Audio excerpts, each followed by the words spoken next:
Tell me something, since this will be relevant to our discussion.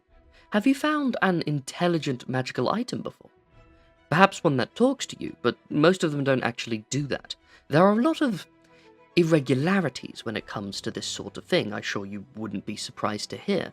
By their very nature, they are unique creations, typically due to these special circumstances on how they are made. They're not just something some artificer can make on a whim.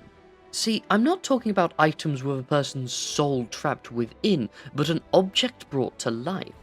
The reason I make this distinction is because it's quite rare that one tries to hide as the other. When a demon blade has a soul that wishes to be free within it, it's gonna let you know that as soon as it can, while a living object that's just been brought to life is gonna be a lot more content and humble in comparison anyway. While there is one type of undead dragon that does pretend to be something it is not, and it is only possible due to the unique nature of the gemstone dragons.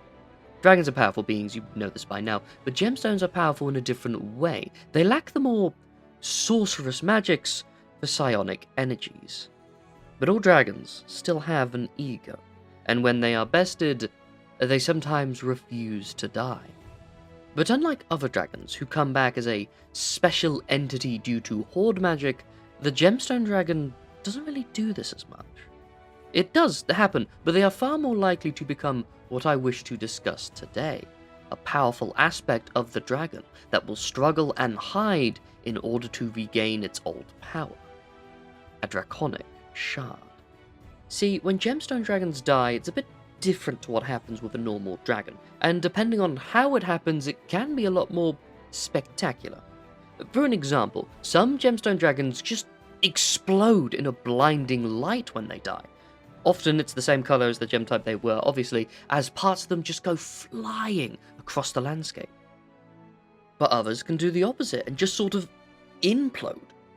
All of their being just collapses and condenses into one small gen-like form that's worth so much I don't even want to think about it any longer.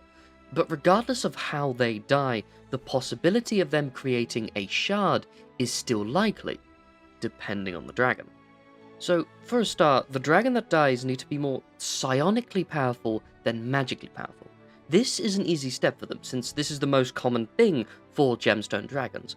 But when they do lean more into their sorcerous magics, it can result in a dragon ghost instead. The second step is their unwillingness to move on, your standard affair for undead, you know this at this point. But I should note that revenge is not part of it, not at all. It's not particularly that they wanted to live in that moment or anything either, it's more, how do I put this? Their willpower was strong enough to resist death? It's not a matter of how much they were even using it at that moment, just how much the potential of their will has, if that makes any sense. In short, since it is linked to their psionics, you could simplify that it's just how psionically powerful they are. But the reason I go into detail here and state that there is a difference.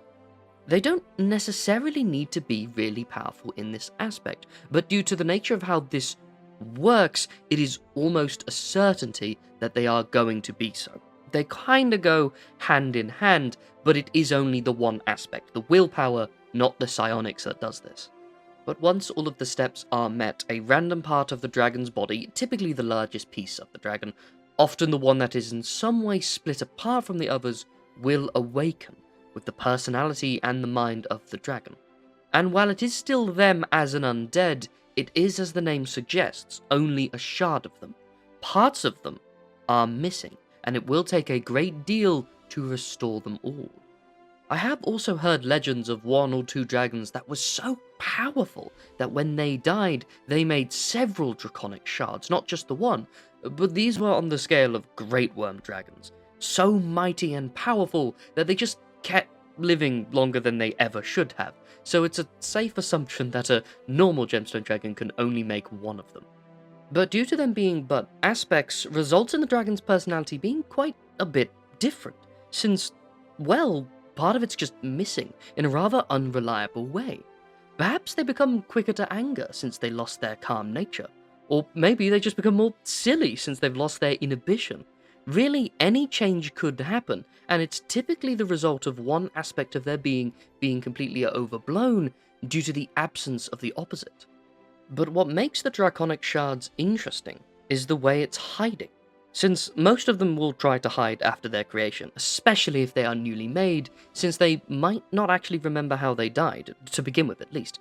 This is linked to what I hinted at the beginning, their talent to disguising themselves as items. See, what a freshly made Draconic Shard will do is find an item, magical or not it does not matter, and infuse themselves into it, making it magical if it was not already. Although the first item they find and do this with is rarely the one they're going to stay in. It's quite common for them to just swap for a better one once they find it. When they attach to an item, a gemstone of the same type they were in life will now appear on the item, often reshaping and morphing it to make space. It will go back to the way it was if they leave it. This will of course make the item more powerful in a very simple way. Regardless of what item they are infused within, if someone was to wield it, they would be much more resistant to psychic attacks, and find that they do a lot more force with their blows. Even if the item the shard inhabited was, say, a small crown, or maybe just a humble ring, a knight wielding a sword will find these effects still both take hold. But remember, they are telepathic, so they can communicate with people, and so when someone picks them up, it's quite common for them to just pretend to be a sentient magical artifact, and will act as one until they find a way to restore themselves. Or perhaps not. See, in this new form, they're very much safe depending on who's wielding them, so it's not unheard of for them to just become content as a sword or any other item. And perhaps they're not even pretending in the first place, but have just forgotten. Remember, this is only a part of who they once were, and even the most powerful Draconic Shards will be missing many memories. Because of this, some of them don't have any memories at all, and actually just don't remember being a dragon in the first place, meaning that they are not being dishonest here. They genuinely do not remember anything before being a gem inside a sword. This might get confusing, however, when, say, another person, or the bit that's actually confusing, when another part of them wishes to become whole again, well, and another doesn't. I'm going to be completely honest with you, I tend to not get involved with split beings in this aspect, since you are just watching a person argue and fight themselves, so it's really hard to pick a side when they lose and win regardless. But most of them are actually content with being a shard, as I said before, because, well, I've held off from saying this till now, but I haven't actually stated how they fully form, since it's basically impossible.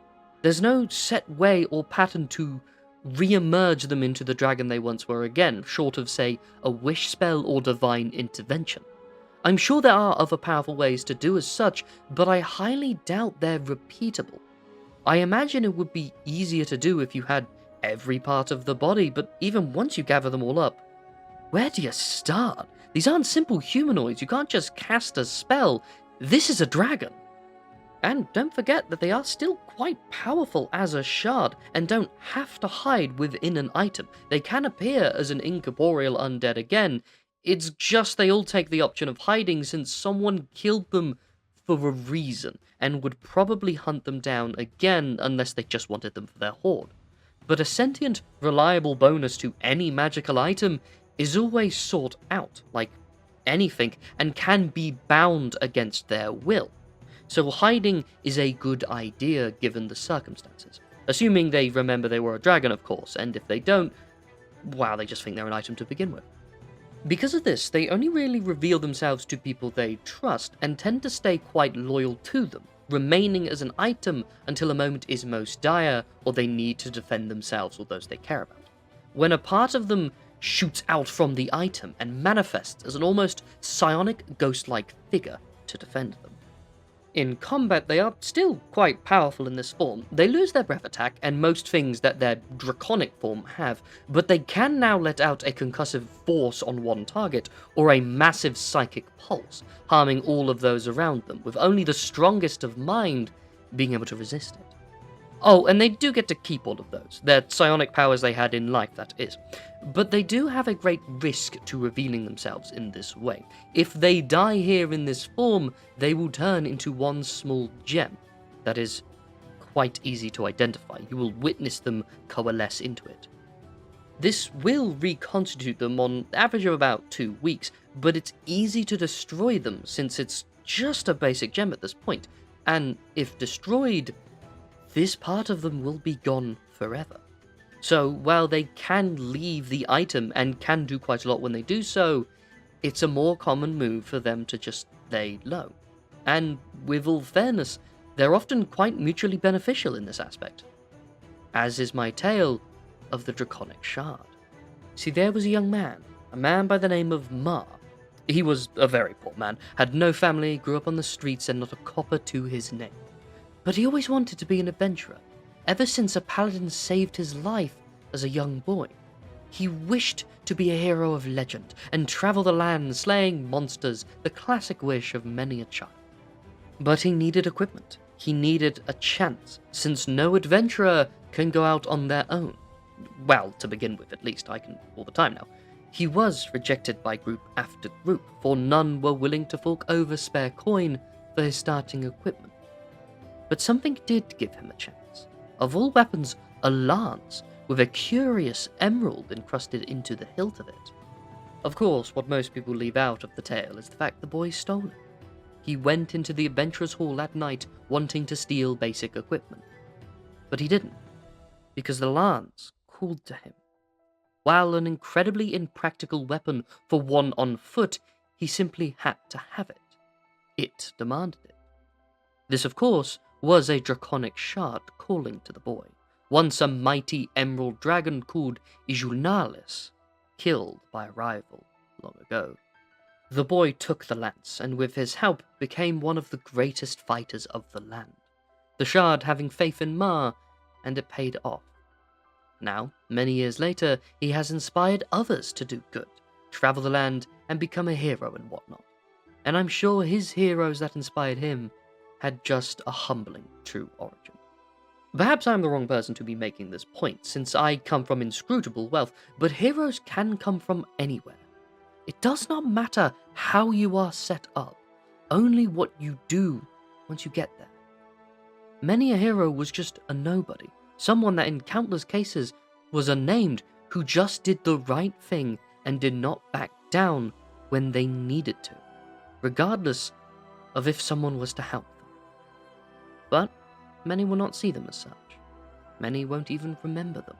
After all, Ma did plan to steal something that night, regardless of the fact that the item consented to being stolen. That was a weird sentence. I think the Draconic Shards are quite interesting, if a bit weird. Being as powerful as they are with a draconic origin makes it almost humble nature a contradiction. I mean, to many a dragon, they would be infuriated by the very notion of being within an item to help another like this. But the Shards just live this way, and now they don't need to eat, drink, or sleep, and are helping people they probably care about with their mere presence alone. So I can almost understand the appeal. I suppose they don't work as hard now, do they? Thank you for listening to my tales. I'm the Ashspawn. Feel free to leave a like, comment, or subscribe. It really does mean a lot to me. But, till next we meet, fellow traveller, have a good day.